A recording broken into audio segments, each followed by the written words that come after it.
Cold weather, some people love it, some people hate it, but no matter what group you're in, if you're gonna be spending time in the backcountry, you need to understand it and know how to deal with it. My name is Laura Zara. The most important thing is not dying. I'm a survival and backcountry specialist. It is so cozy. It doesn't taste great, but it'll cure all your problems.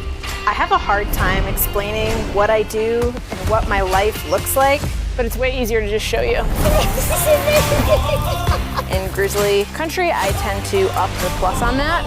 Learn what it takes to become decivilized.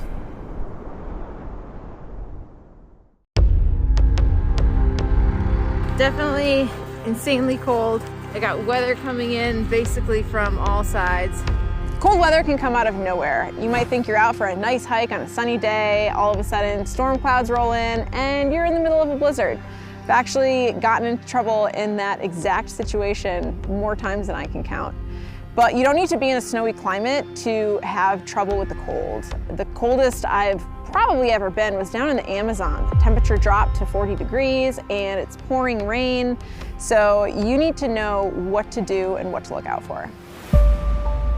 Part of dealing with the cold is mental toughness. You need to realize that just because you're not in your specifically controlled environment with the perfect temperature and you feel the cold a little bit, you're not necessarily in a dangerous situation.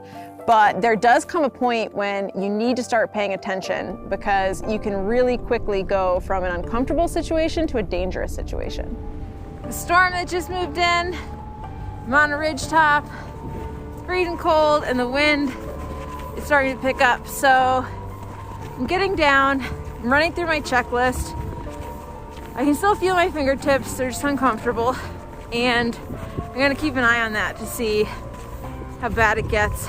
It's easier to walk on this ridge right now, but if I need to, I can duck off the side, find some shelter, start a fire to warm my hands up before things get too bad. I'm still in a good spot, but I gotta do something to change my situation because it's not getting any better.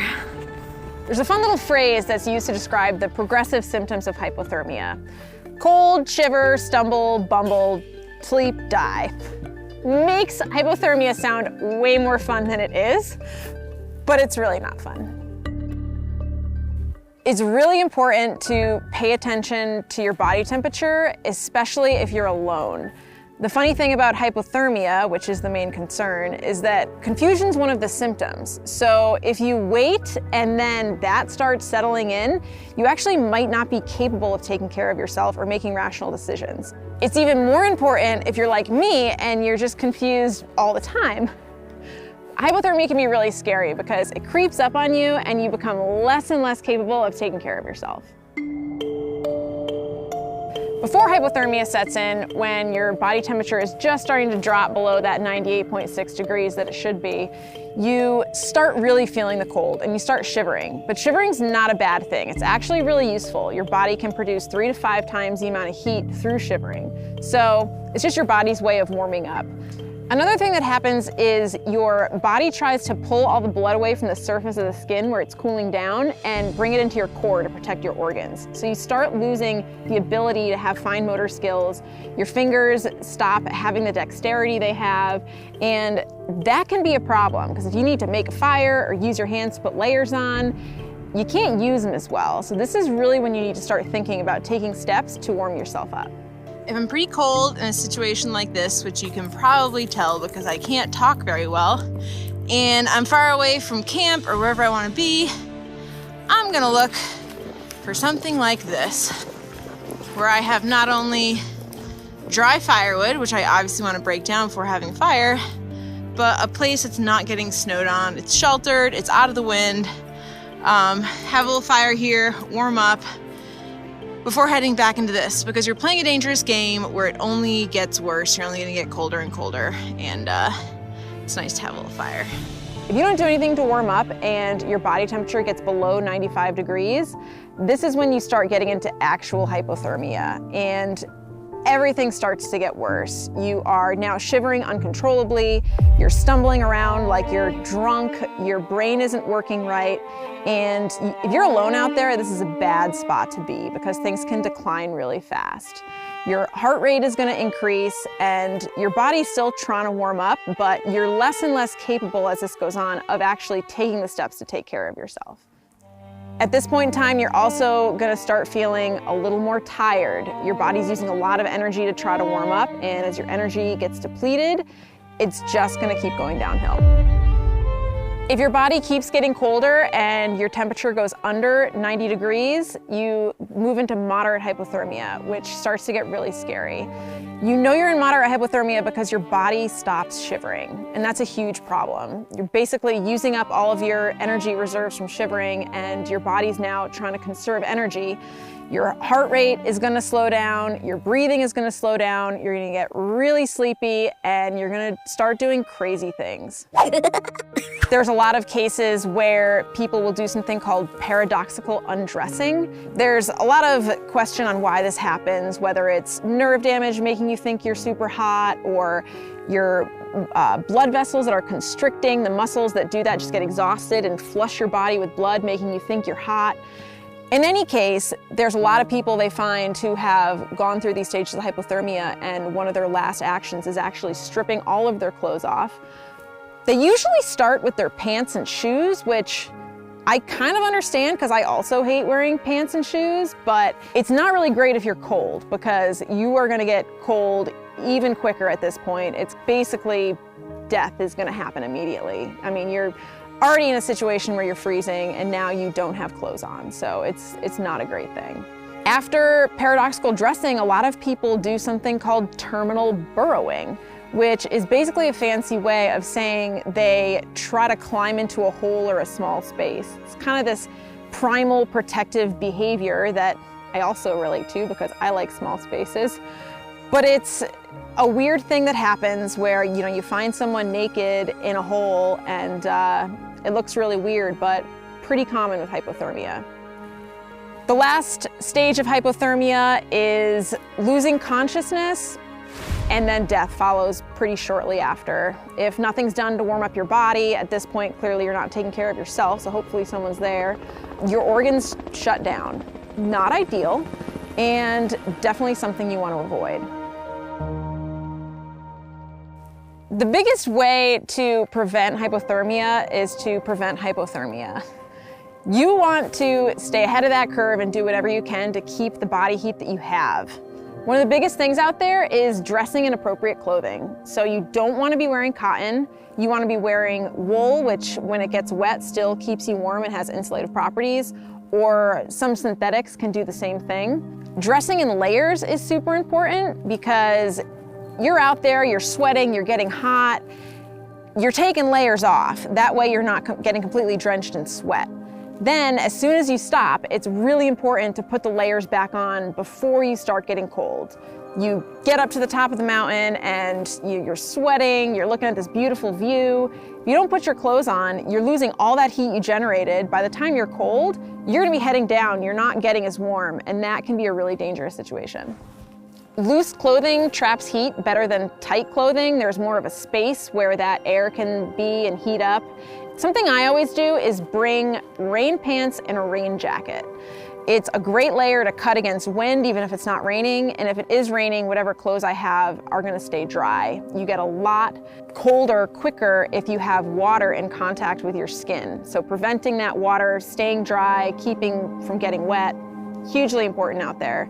A big problem is actually when you're walking along and you're hitting brush, if there's rain on it, it's coming in direct contact with your clothing, with your skin, and it's just stripping that heat away. The worst part of the rain. Who knows what I'm talking about? There's kind of this myth that if you cover your head and wear a hat that you're gonna be warm, but your head isn't actually that much more surface area than the rest of your body, so it's kind of this myth. Unless you're a baby, because babies have gigantic heads. The gigantic heads of babies represent a large surface area, and they're gonna lose a lot more heat out of their head. But for a normal adult, the head's just as important as everything else. Try to cover as much as you can. One of the most important things I do when I'm out there is constantly check in. I know that I can push through feeling cold, but I don't want to ignore that feeling. So I just go through this checklist in my mind where I kind of just detach from the emotional part of being cold and I look at it really analytically. Are my hands cold? Can I still feel my fingers? If my fingers are numb, where does that numbness stop? And I think about my shivering. If I'm shivering, I try not to think about it and see if the shivering stops. Sometimes you just think you're cold and your body starts shivering, you almost talk yourself into it. But having a relationship with that, knowing when you're just kind of being a wuss and when your body's actually trying to tell you something and get you to take action is really important. If you start getting cold when you're out there, then the first thing to do is put on any extra layers you might have.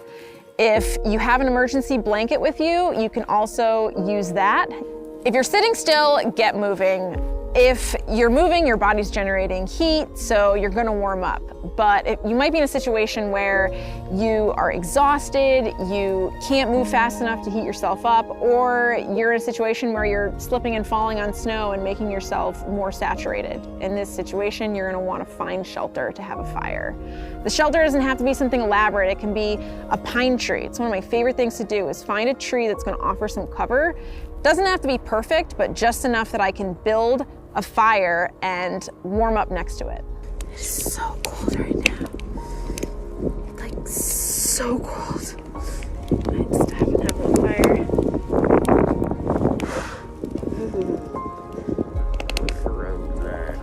Ideally, this place is gonna have something that I can use to reflect the heat. We've all been there, standing by a fire, your front is burning and your back is freezing cold. If you are up against some kind of rock or a tree, something where that heat is gonna bounce off and reflect to your back, even better. Once you're in a place where you're not completely exposed to the elements, hopefully you're a little bit out of the snow or rain or wind, you wanna just have a raging fire there. Get yourself warm, get that body temperature up. If you do have food with you, hopefully calorie-rich food, eating that food will create metabolic heat and warm you up. So I really like carrying sticks of butter. While they are heavy, it is not only calorie-rich, but delicious. So if I get really cold, I just take a bite of some butter. Salted, of course. I'm not a monster. Another trick I use out there is boiling water and putting it into my water bottle. And then I have this like cozy water bottle to snuggle and keep me warm. I use it a lot in my sleeping bag. It actually is really nice to get in there, throw the water bottle in. The sleeping bag will heat up and then you're climbing into this little cocoon that's already warm for you. If you don't have a water bottle with you for some reason, then you can also heat up rocks in the fire. And the important thing is when you take it out of the fire, you're hopefully gonna use a stick and not your hands. It's gonna be super hot, so you wanna wrap it in some kind of clothing first before you're snuggling it. You can also, in an emergency situation, heat up those rocks and actually bury them under some dirt and sit on them, and then you're getting this heat that's radiating through the ground, also really luxurious. There's a few things you don't want to do, and one of those is drinking alcohol or caffeine. These actually increase vasodilation, they make your blood vessels expand, the blood rushes to the outside of your body, so you feel warmer, but it's actually making you lose heat faster. So avoid that shot of whiskey, because if you're really in a bad situation, it's not helping. You also want to make sure that you're staying hydrated. A lot of times if I'm cold, I don't want to drink water, but that's putting you in a worse situation because when you're dehydrated, you get colder easier. If you do happen to be out with someone who's getting hypothermic, there's a few things that you can do to help them. You want to basically do the same stuff. You want to get them as warm as possible using any of the methods from before, staying on top of it. But if they do get to a situation where they're progressing in hypothermia, the most important things are to try to get any wet layers off if you can safely without exposing them too long to the cold. Get as many dry layers on as you can and try getting some kind of warm water bottle, warm rock, anything like that, close to their core to heat their body up from the core. If you're out in the backcountry, there's 3 things you probably have on you that are gonna be really useful if someone's hypothermic. A tarp, an emergency blanket, and a sleeping bag. Basically what you wanna do is create this human burrito where you lay the tarp out, put the sleeping bag on top of it, and then put the emergency blanket in the sleeping bag. So you're gonna wrap yourself up in the emergency blanket, pull the sleeping bag around you, zip it up, and then have the tarp go around you or the other person, whoever's hypothermic. Starting to feel better. There's kind of a split feeling about body heat being used to warm people up. One of the problems is if you just have minimal contact with skin, but just enough contact to warm the outside of the skin, it can cause the shivering response to stop, which can create problems because now your body's not generating that heat. The person's blood vessels might be so constricted that you're actually not getting them warm to the core. It might not be enough heat transfer. If you are with a person who's in the later stages of hypothermia, you want to be very careful about two things. The first is not moving them any more than you absolutely have to. The second is not warming them up too quickly. Their heart can get really sensitive to the change in the pressure where the blood is. If you warm them too quickly, the blood can rush away from the heart back to the extremities and actually cause this drop in blood pressure that's super dangerous. So treat them delicately in this stage, or be really slow and methodical in warming them up and keep them in one spot while you're doing that. The other weird thing about hypothermia is that someone can appear to be dead. You might not be able to sense them breathing at all. You might not be able to feel any sort of heartbeat, but you can still perform CPR on them and they can survive. It's pretty wild how the body is basically shut down, but people come back from the seeming dead with hypothermia. This all sounds really scary, but it's just something to be aware of so you can avoid it. I've spent a ton of time out in the backcountry. I've gotten really cold in some really dumb situations, and I'm still here. So it's just something to know, have in the back of your mind, and make sure that you're taking steps to avoid. And if you are a tiny baby with a giant head, wear a hat. Cold water can come out of nowhere. You can be out for cold water. Cold water just comes out of nowhere. All of a sudden, you're just getting buckets dumped on you. Someone flushes the toilet. It better taste weird.